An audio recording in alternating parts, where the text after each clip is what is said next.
La grande imagerie, les sorcières. D'où viennent les sorcières? Aujourd'hui, les sorcières font couler beaucoup d'encre. Les femmes revendiquent leur côté sorcière pour rendre hommage à celles que les religions monothéistes, croyant en un seul Dieu, ont condamnées pendant des siècles. Le mot sorcière, qui signifie jeteuse de sorts, apparaît vers le XIe siècle. Il diabolise les femmes, mais aussi les hommes, qui ont recours à la magie et aux surnaturelles guérisseuses, prêtresses, astrologues, devins. Nature et magie. La magie et les rituels magiques existent depuis la nuit des temps. Dès l'époque préhistorique, les hommes considérèrent la puissance de la nature, le soleil, la lune, les plantes, les animaux, comme des dieux et des esprits qui pensent et agissent comme les humains. Pour obtenir leur bonne grâce, ils les vénérèrent et leur offrent des sacrifices. Le grand prêtre, le guérisseur ou la magicienne, qui ont des connaissances particulières, sont les seules personnes capables de communiquer avec eux. On dit que dans l'Antiquité, les Babyloniens et les Perses connaissaient l'art d'envoûter, de transformer les humains en animaux, de guérir et de prédire l'avenir. La magie au cœur de l'Égypte ancienne. En Égypte, la magie, avec ses amulettes, porte bonheur et ses rituels rythment la vie quotidienne. Les prêtres entrent en contact avec les dieux pour favoriser les récoltes, la guérison d'un malade ou la victoire sur les ennemis. La grande magicienne Isis est l'une des divinités les plus célèbres. Elle prend la vie à son époux, Osiris, après avoir reconstitué son cœur, que le terrible Seth a découpé en morceaux. N'ayant pu retrouver son sexe, elle parvint quand même, grâce à ses pouvoirs magiques, à lui donner un fils, Horus. De la Chine ancienne à la Rome antique. En Chine, l'empereur et sa cour disposent de chamans qui convoquent les esprits, soignent les maladies et interprètent les rêves. En Grèce, à Delphes, une prêtresse, la Pythis, rend des oracles dans le temple d'Apollon, c'est-à-dire qu'elle communique les messages des dieux. On vient de tous les pays pour la consulter. Après avoir inhalé des gaz et elle prononce des paroles incompréhensibles que les prêtres traduisent.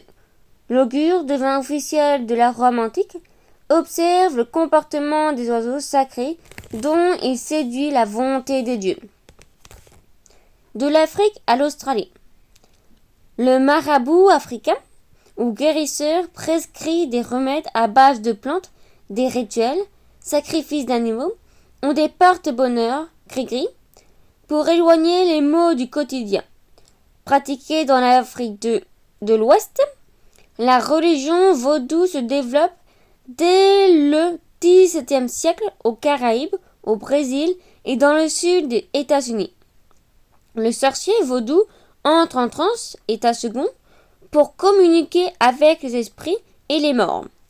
Chez les aborigènes d'Australie, le chaman est un grand sage aux connaissances immenses qui lit dans les pensées, voit dans le passé et l'avenir, crée des envoûtements, dialogue avec les morts et fait tomber la pluie.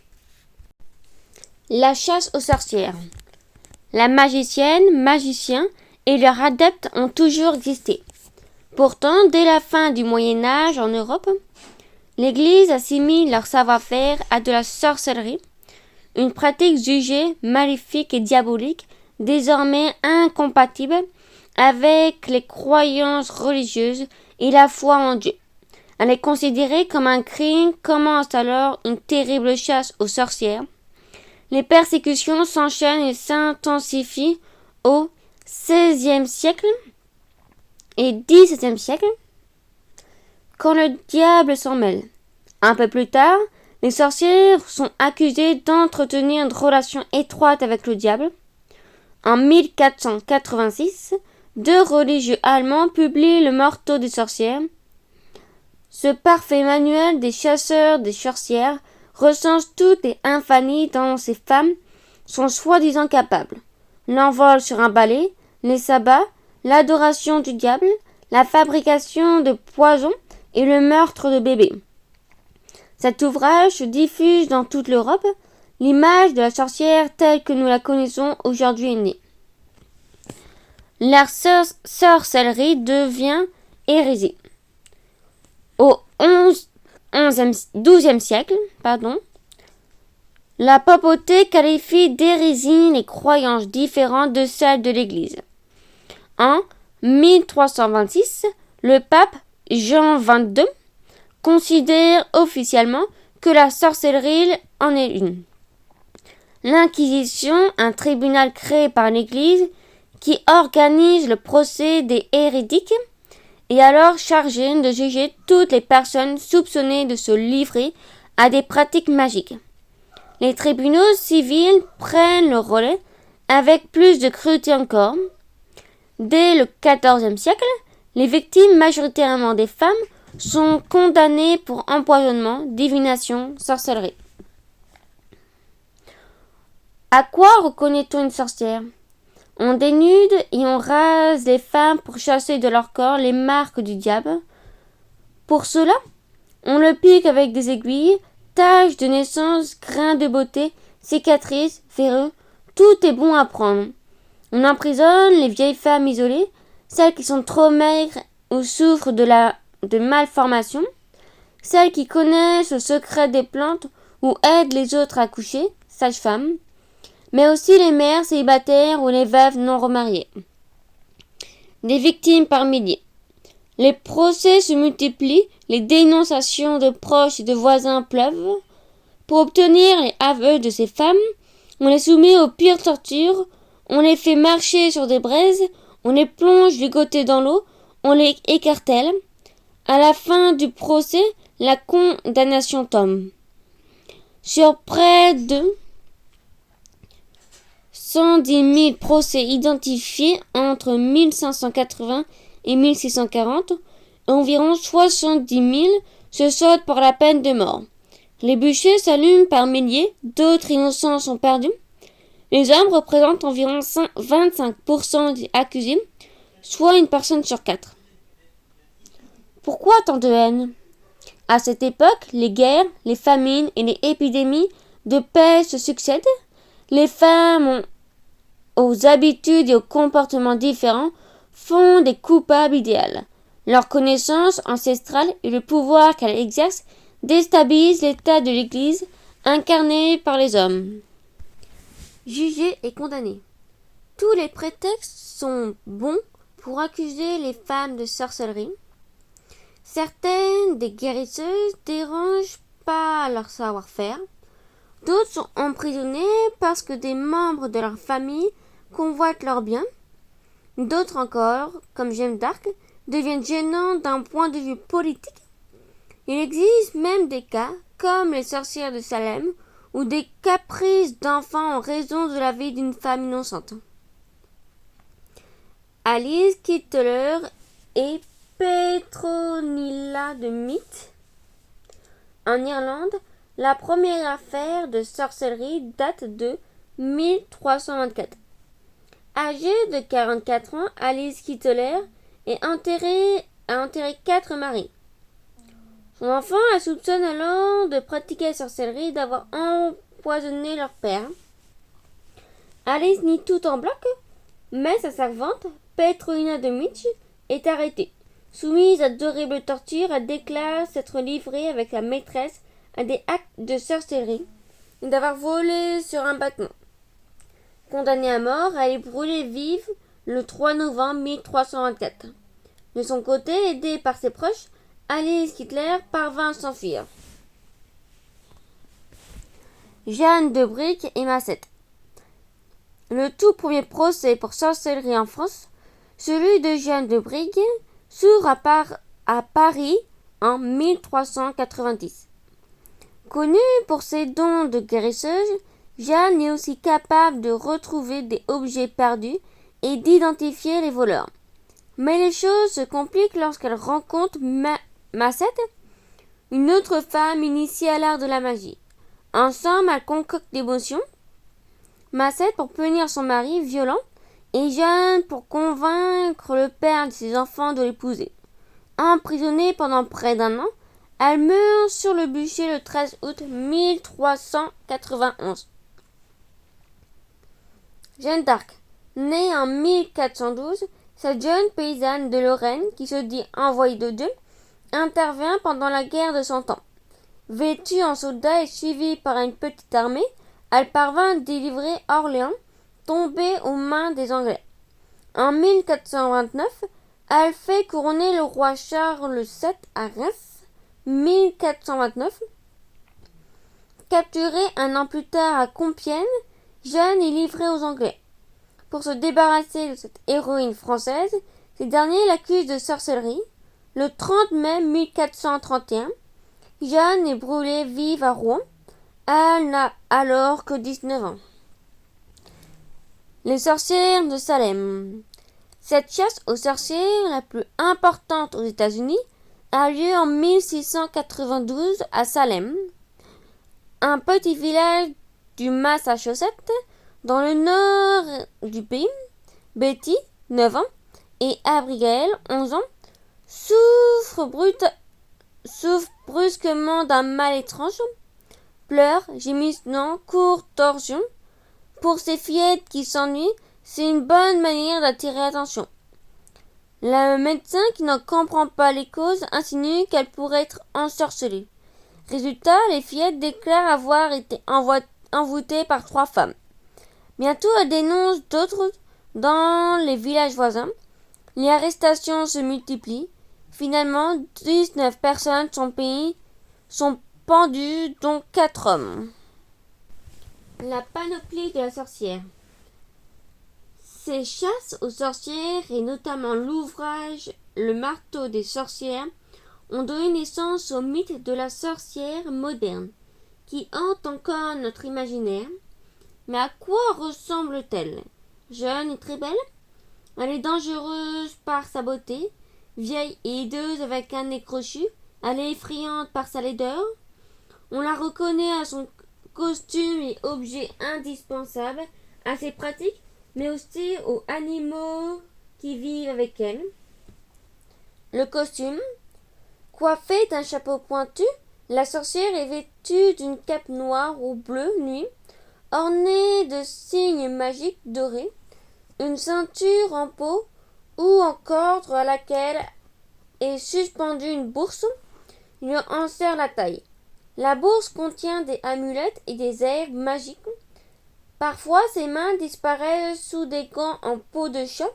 Ses longues chaussures pointues ressemblent aux pieds du diable. En guise de bijoux, elle porte un collier, un bracelet et une couronne. Une mince bande d'argent ornée d'un croissant de lune sur le devant. La baguette magique. Cette baguette, que l'on retrouve dans de nombreux contes de fées, est une fine branche provenant d'un arbre sacré, noisetier, chêne, gui, saule. La sorcière la coupe lors d'une nuit de pleine lune, la ponce pour la lisser et verse dessus 3 gouttes de sang pour lui conférer des pouvoirs magiques.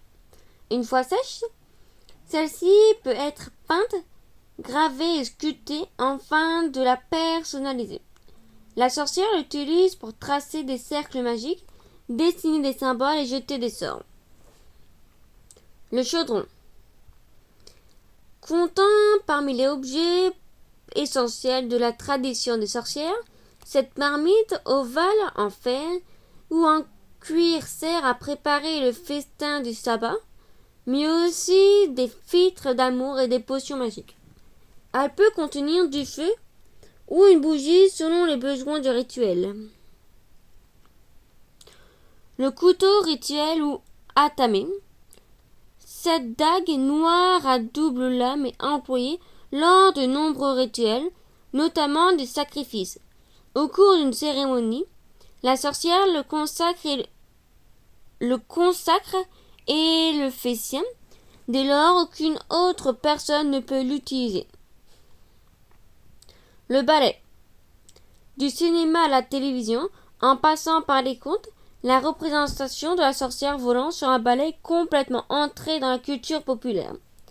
La première sorcière volante sont dessinées dans Le Champion des Dames, un livre publié par Lefranc en 1441.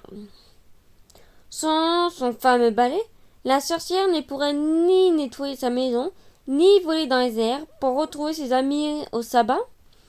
Fabriqué dans un bois sacré comme le chêne ou le noisetier, il est doué de magie et offre à sa propriétaire une immense liberté.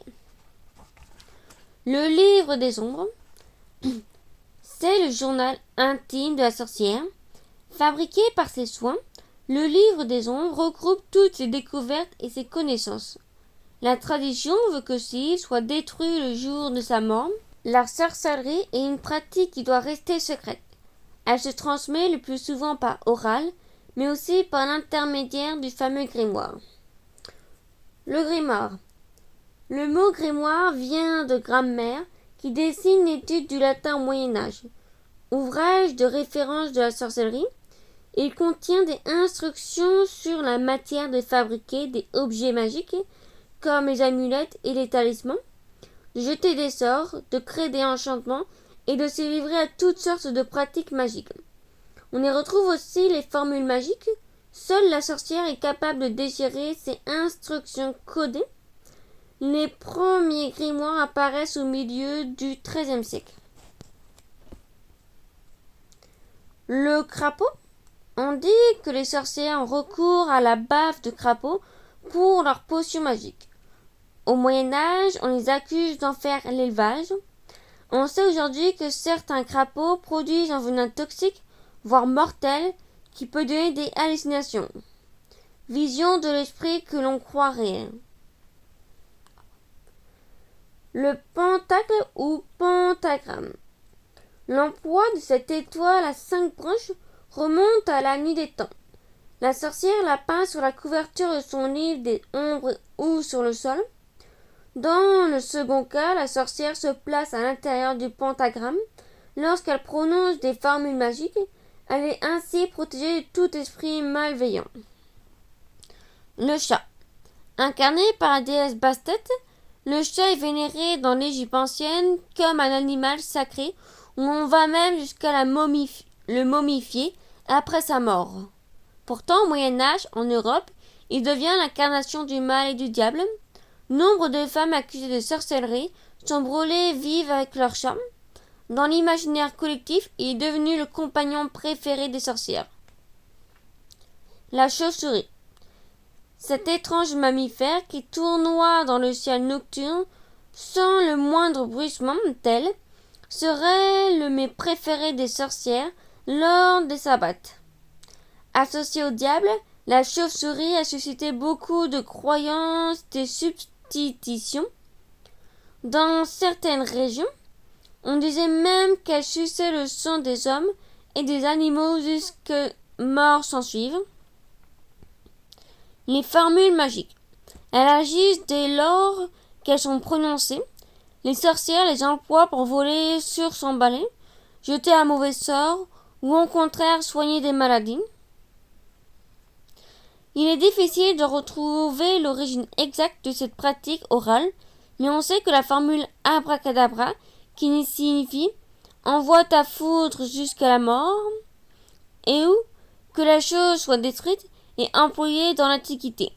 Dans les contes jusqu'à l'univers d'Harry Potter, les auteurs ont imaginé beaucoup. Sésame, Hocus Pocus, Biscarabiscaram, Biscarabam Soyou, Sésame, ouvre-toi. Les pouvoirs des sorcières. Les sorcières et les sorciers auraient des pouvoirs infinis. C'est pourquoi on les craint, à moins que l'on ne fasse appel à eux pour soigner, obtenir des bienfaits ou causer du tort à autrui.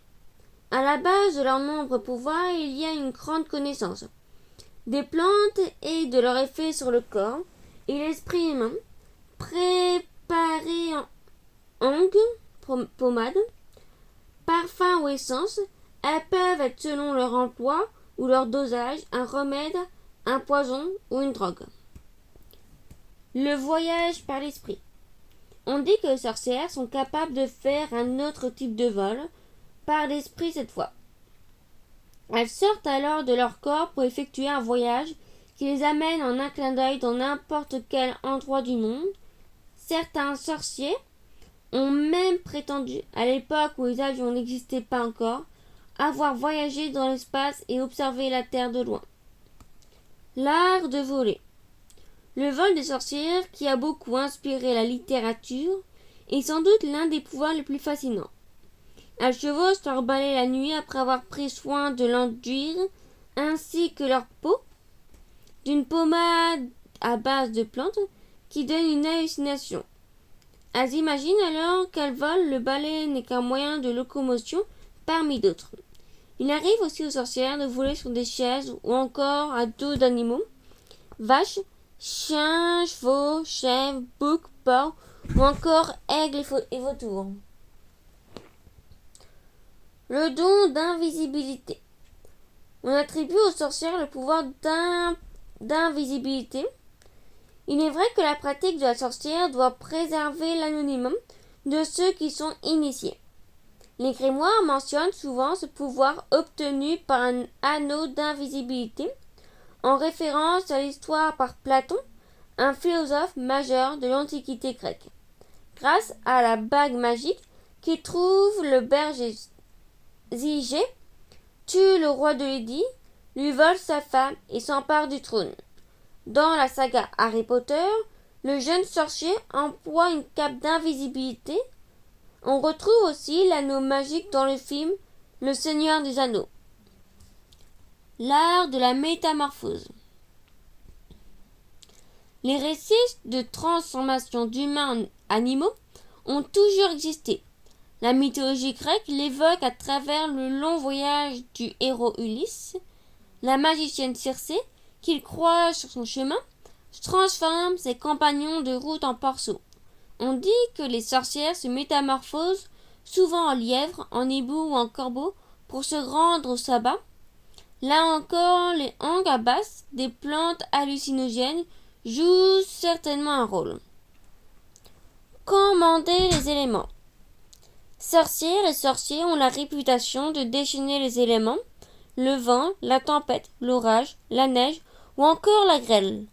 Dans le monde d'autrefois, les récoltes tenaient une place essentielle. Seuls les sorciers pouvaient être tenus pour responsables de l'anéantissement des moissons, de la ruine des paysages et de la famine susceptible d'en résulter. Commander les animaux. Le pouvoir magique des sorciers leur permettrait, par exemple, de déchaîner les insectes contre les cultures, de provoquer une invasion de rats dans une grange, d'affouler les animaux dans une ferme, de détourner les abeilles de la ruche et de dompter des loups pour effrayer les populations. Envoûter et jeter des sorts. Les sorcières pourraient jeter des sorts ou créer des envoûtements. Autrefois, le fermier dont les vaches ne donnaient plus de lait pouvait consulter une sorcière pour punir un éventuel coupable en lui jetant un sort. Comment s'y prend-elle? Elle pique d'aiguille une poupée de cire, de bois ou de chiffon contenant un élément de la personne envoûtée, cheveux, bouts de peau, rognures d'ongles, pour la faire souffrir.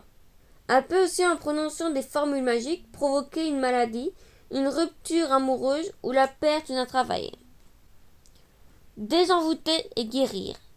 Dans les contes, le sortilège peut être brisé sous certaines conditions.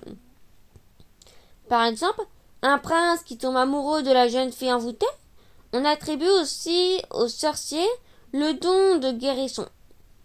Comment procèdent-ils? Ils prescrivent des boissons ou des pommades à base de plantes et fabriquent des amulets de bonheur. En forme d'encre de bateau, l'amulette favorise l'attachement. En forme de scarabée, elle éloigne les maladies et offre une longue vie. Le don de divination. Depuis le temps les plus reculés, sorcières et sorciers prédisent l'avenir. Certains voyants et médiums s'aident d'une boule de cristal et de leur intuition pour lire les pensées et le futur de leur interlocuteur. D'autres pratiquent le taureau, un jeu de cartes divinatoire datant du XVe siècle qui leur permet de répondre à des questions ou de prévoir des événements. D'autres corps ont recours à l'astrologie qui étudie l'influence des astres sur l'être humain. À partir de la date, de l'heure et du lieu de naissance, l'astrologue établit le thème d'une personne et fait des prévisions. Les chiromanciennes, elles interprètent les lignes à la main. Déplacer les objets. On attribue aux sorcières l'aptitude de faire bouger les objets. Les témoignages sont nombreux et ces phénomènes restent inexpliqués. Comment imaginer que des tables valsent à travers une pièce, des lumières s'allument ou s'éteignent toutes seules, des portes claquent sont courantes, des roues que des pierres soient projetées à travers les fenêtres d'une maison sans personne pour les lancer. Comment est-il possible qu'un verre se déplace sur une table par le simple fait de la volonté d'une sorcière qui prétend ainsi communiquer avec l'esprit des morts? Le sabbat. Pendant toute la période de la chasse aux sorcières, on prétend que les accusés se ressemblent régulièrement lors du sabbat pour célébrer le diable. Avec la publication des ouvrages dénonçant la sorcière, les pratiques les plus démoniaques sont attribuées à ces réunions. Dès lors, des femmes et des hommes avouent, sous la torture, avoir participé au sabbat. Ils sont contraints de donner des détails qui confirment les rumeurs. Comment se rendre au sabbat? Le sabbat aurait lieu une nuit de pleine lune, plusieurs fois par an, la veille de fêtes chrétiennes ou lors des solstices et des équinoxes. Le chef des sorciers appelle alors ses frères et ses sœurs à se réunir pour célébrer le diable. Après avoir rendu leur peau d'angue, ces derniers sortent de leur maison par le conduit de cheminée, chevauchant leurs balais. Ils volent à travers la campagne pour se retrouver dans un lieu désert, une clairière, un bois, près d'un arbre mort ou sur le sommet d'une colline. Les cérémonies du Moyen-Âge. Au Moyen-Âge, des femmes se rencontrent régulièrement pour échanger des informations sur leurs remèdes et des plantes employées dans la préparation d'angues et de potions. Elles vivent de leur commerce. Leurs connaissances se transmettent de mère en fille et de génération en génération. Mais avec l'apparition des hérésies, les pratiques dites magiques sont qualifiées de sorcellerie. Ces réunions sont alors assimilées au fameux sabbat. L'hommage au diable. Le sabbat est présidé par Satan le diable. Il prend la forme d'un bouc. Les sorciers nourrissent l'animal, comme le faisaient les Égyptiens, anciens avec les animaux sacrés dédiés aux divinités. Puis ils rendent compte devant Satan des mauvaises actions qu'ils ont accomplies. Ceux qui n'ont pas commis assez sont flagellés et fouettés par des démons. Pour renier Dieu, l'assemblée réside la messe, cérémonie chrétienne à l'envers. Le festin qui suit est copieux. L'alcool qui coule à flot est consommé jusqu'à l'ivresse. Les danses. La cérémonie se poursuit par des danses et des chants endiablés, rythmés par la voix rauque du diable et une musique dissonante. On dit que les sorcières dansent en ronde jusqu'à en avoir à tourner. La sarabande, par exemple, une danse populaire à l'époque, et dès lors qualifiée de satanique par des inquisiteurs. Le sabbat s'achève aux premières lueurs de l'aube. Sorcières et sorciers se volatilisent aussitôt et regagnent leur logis aussi vite qu'ils l'ont quitté. Comment s'initiait-on à la sorcellerie? Une sorcière initiait une autre par la transmission orale des pratiques magiques. Parfois, lors d'une nuit de pleine lune, les sorcières traçaient un cercle dans lequel elles se ressemblaient pour accueillir la nouvelle venue. Méditer, prier et danser, l'initiation se faisait aussi par le rêve. Une grand-mère pouvait ainsi transmettre son don à sa petite fille. Les sorcières légendaires. Dans le Moyen-Âge, la sorcière intègre les contes et les légendes. Elle est souvent qualifiée de fée. Mais il y a les bonnes et les mauvaises fées. Dans la légende du roi Arthur, l'enchanteur Merlin apprend la magie à la fée Vivienne, dont il tombe éperdument amoureux. Il sait pourtant qu'elle se retournera contre lui et causera sa perte. C'est aussi une fée maléfique qui jette un mauvais sort à la petite princesse du conte La Belle au bois dormant. La sorcière maléfique, on la retrouve dans les contes traditionnels écrits par Charles Perrault, 1628 à 1703, les frères Grimm du XIXe siècle, et Hans Christian Andersen, 1805 à 1875. Vieille, là des bossus, elle utilise ses pouvoirs pour faire le mal. Dans Blanche-Neige, elle est très belle dans ses atouts de reine, mais elle révèle son vrai visage lorsqu'elle empoisonne sa belle-fille. La sorcière maléfique est méchante et jalouse. Elle vit le plus souvent recluse, parfois au fin fond d'une forêt, comme dans Hansel et Gretel. La sorcière bénéfique. Dans de nombreux contes, comme dans notamment Podam, Cendrillon et la Belle au bois dormant, la sorcière bénéfique est une fée marraine qui met ses pouvoirs au service d'une belle princesse pour l'aider à déjouer les sortilèges. Contre elle, la sorcière maléfique ne gagne jamais. Elle disparaît ou meurt dans d'atroces souffrances. Sa présence permet surtout à la princesse de grandir et d'accomplir sa destinée. Yama-Yuba, sorcière ogresse tirée de la mythologie japonaise.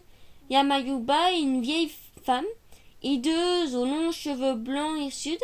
Elle a le pouvoir de prendre l'apparence d'une très belle jeune femme ou d'une gentille mamie gâteau.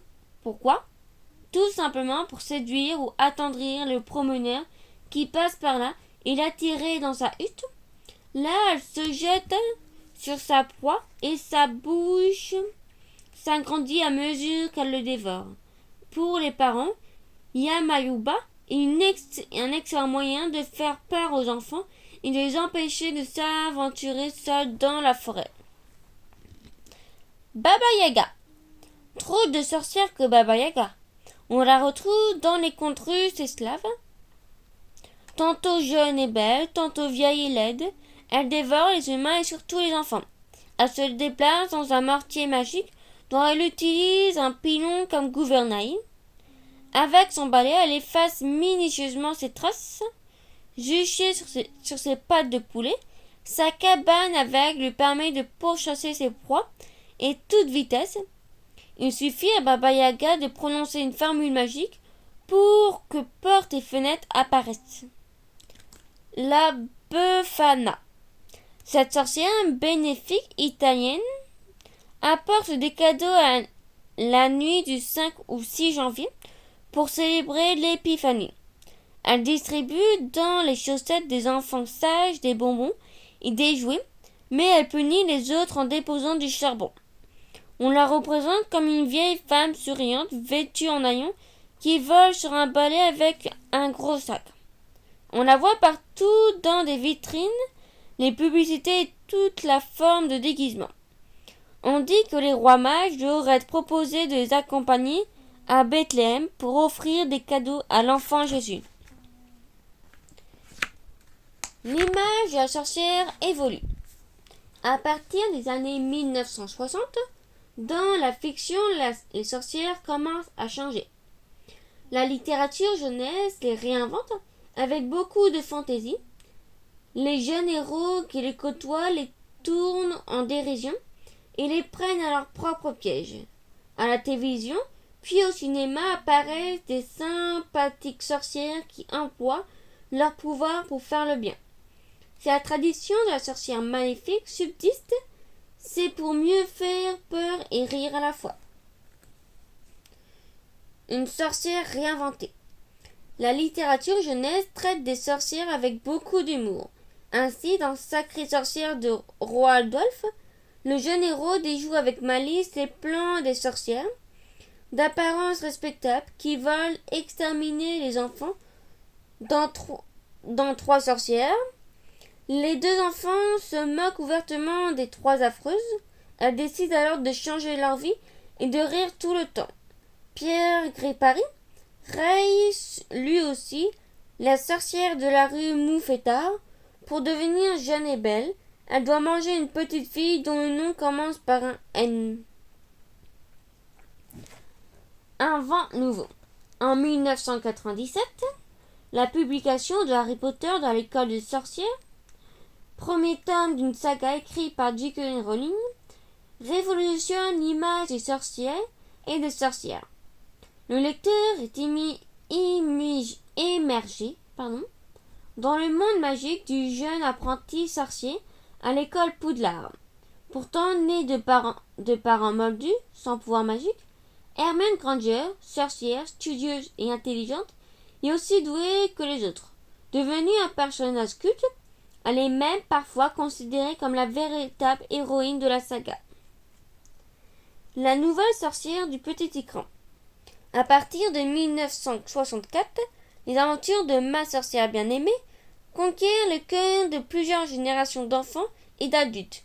Rien qu'en remuant son charmant bout de nez, Samantha, la sorcière, parvient à désenvoûter son pauvre mari Jean-Pierre, victime de mauvais sorts de sa belle-mère. En 1996, la série Sabrina, l'apprentie sorcière, innove en mettant en scène une adolescente élevée par deux tantes loufoques qui se familiarisent maladroitement avec ses pouvoirs.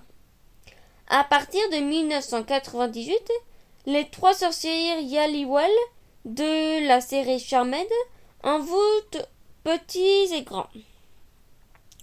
Au cinéma, en 1993, Disney renouvelle le registre des sorcières libérées le soir d'Halloween par trois adolescents plaisantins. Les trois sorcières à la fois extravagantes et effrayantes de Hocus Pocus sont de retour à Salem après 3 siècles d'absence. Bien décidées à vivre une nuit de folie pour devenir immortelles, elles menacent de jeter des sorts à la ville tout entière. Adaptée au cinéma en 2001 à 2011, la saga Harry Potter connaît un succès mondial sans précédent. Les sorcières d'Halloween. Célébrée le 31 octobre, Halloween est une fête celte très ancienne. Ce jour-là, les morts revenaient hanter les vivants. Les hommes enfilaient alors des costumes terrifiants pour faire fuir les esprits introduits aux États-Unis au XIXe siècle. Cette fête revient en Europe dans les années 1990. Déguisés en sorcières et sorciers, citrouilles, squelettes, fantômes et vampires, les enfants vont frapper aux portes pour réclamer des bonbons. Les sorcières sont de retour. Malgré les persécutions qu'ils ont subies, sorcières et sorciers n'ont pas disparu de nos sociétés. À travers une foule de pratiques magiques, ils soignent le corps, l'esprit, leur cœur et l'âme. Issus de tous les milieux, ceux qui le constituent croient à l'existence d'une alternative aux médecines traditionnelles. Parallèlement, les militants qui défendent les droits des femmes s'agitent en sorcières pour lutter contre toute forme d'oppression. Le regain des pratiques magiques. C'est surtout dans les campagnes loin des matérialismes et du stress des grandes villes que ces pratiques sont courantes. On s'adresse aux sorciers, guérisseurs, magnétiseurs, rebouteux et coupeurs de feu pour améliorer le quotidien et soigner tout type de maux.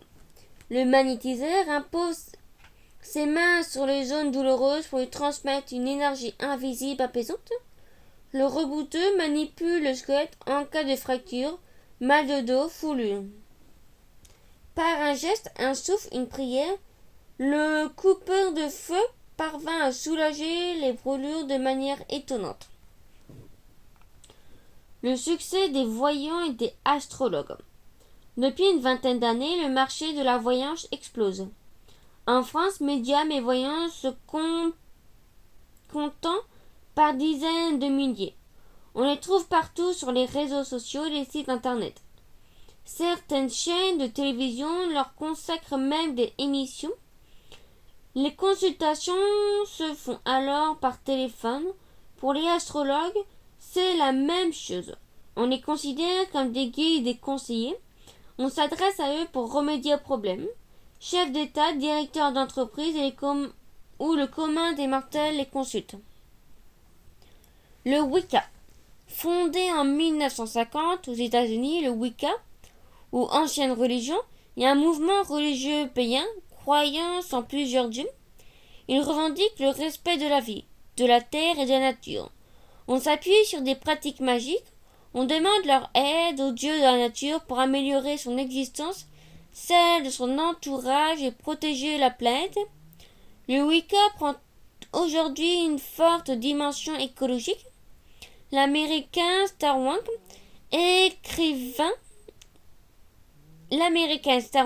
écrivaine, militante féministe est l'une de ses grandes adeptes. Le mouvement Witch. À travers le mouvement Witch, sorcière en anglais, né en 1968 aux États-Unis, les femmes se rebellent pour parler d'elles et descendent dans la rue. Féministes et engagées, elles luttent contre les oppressions faites aux femmes et expriment leur point de vue. En 2016, à Portland, aux États-Unis, elles participent au rassemblement anti-Trump, ancien président du pays, coiffé d'un chapeau pointu et d'une cape noire. Depuis, ce mouvement a fait des petits dans plusieurs villes d'Europe, notamment à Paris avec le Witch Block, Paname à Barcelone, Espagne et Kiev, Ukraine. Pourquoi la sorcellerie? Aujourd'hui, sorcières et sorciers s'inspirent de pratiques magiques ancestrales et en reprennent les rituels détenus adaptés, connaissance des plantes et des minéraux, amulettes, méditation. Ces pratiques individuelles et collectives visent à trouver l'équilibre entre le corps et l'esprit, le bien-être et l'épanouissement de soi.